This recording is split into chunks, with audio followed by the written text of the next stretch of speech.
আমরা যখন ইমাম সাহেবের পিছনে নামাজ আদায় করি, 4 রাকাত বিশিষ্ট নামাজ বা 3 রাকাত বিশিষ্ট নামাজ, 4 রাকাত বিশিষ্ট নামাজের মধ্যে ইমাম সাহেব 2 রাকাতের মধ্যে বসে গেলেন বা 3 রাকাত বিশিষ্ট নামাজে বসে গেলেন, দ্বিতীয় রাকাতে বসার পরে তাশাহুদ পড়া হয়। তো ইমাম সাহেব যদি ভুলে তাশাহুদ পড়ে গেল, দুরূদ শরীফ পড়ে গেল, এখন পেছনের মধ্যে আপনারা কিভাবে লোকমা দিবেন? নামাজ তো 2 রাকাত হচ্ছে মাত্র, আরো 2 রাকাত বাকি আছে বা আরো 1 রাকাত বাকি আছে, তখন আপনি কিভাবে লোকমা দিবেন? আপনি খেয়াল করতেছেন যে দেরি হয়ে যাচ্ছে।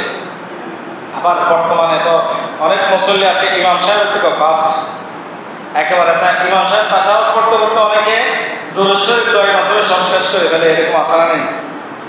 তো যখন ইমাম সাহেব দেখতেছেন দেরি হয়ে যাচ্ছে, তখন কিভাবে লোকমা দিবেন? অর্ধেকের মধ্যে লোকমা দিয়ে দিবেন, আল্লাহু আকবার, অর্ধেকের মধ্যে লোকমা দিবেন না, দিবেন ঠিক কোনভাবে? দ্বিতীয় রাকাতের মধ্যে দেখতেছেন দেরি হয়ে যাচ্ছে, ইমাম সাহেব বলে তাশাহুদ পড়ে গেল, দুরূদ শরীফ পড়লো, দোয়া মাসুরা পড়ে গেল, যখন ইমাম সাহেব আসসালামু আলাইকুম বলবে, আসসালামু আলাইকুম বলার সাথে সাথে আল্লাহু আকবার বলে আপনারা দাঁড়িয়ে যাবেন, ইমাম সাহেবও দাঁড়িয়ে যাবে, সুবহানাল্লাহ।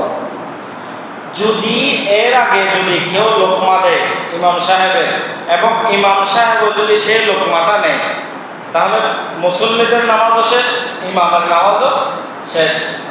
যদি কোন সময় লোকমা দিবেন? এখন ওই যে যখন আসসালামু আলাইকুম বলবে ওই সময় লোকমাটা দিবেন, এবং ওই সময় লোকমা দিলে ইমাম সাহেব দাঁড়িয়ে যাবে, আপনারাও দাঁড়িয়ে যাবেন।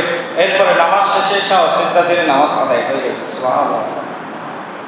মনে থাকবে এই মাসালাটা। আর প্রত্যেক